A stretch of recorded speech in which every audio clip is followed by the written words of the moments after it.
Hey there builders, in this video we're going to tackle the latest set of CPU vulnerabilities. This time, AMD's in the crosshairs.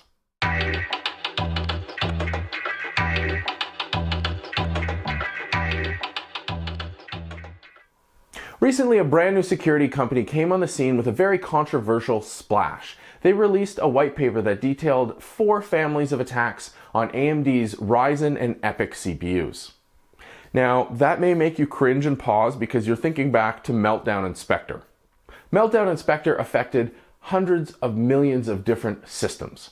It was reason for concern. With these CPU vulnerabilities, there's a far smaller market share, but additionally, in order to take advantage of these, a hacker already has to have at least full administrative privilege access to your system.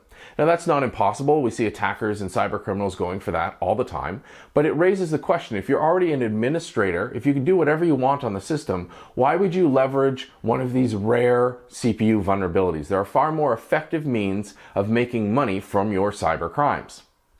So the good news here for users, for defenders, is that it's status quo. It's the same procedures that are always going to do the best to keep us safe. Stay tuned to AMD for the latest news and technical updates.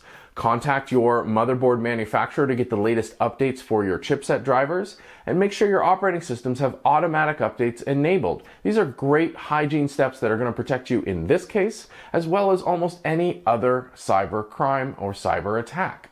You're also going to want to make sure that you have additional security controls on your network. For home users, that's your router.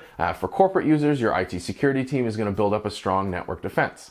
I've reviewed the publicly available technical information, and these flaws look legitimate. They are definitely worth addressing. However, because it takes an elevated level of privilege to exploit them, it's not time to panic.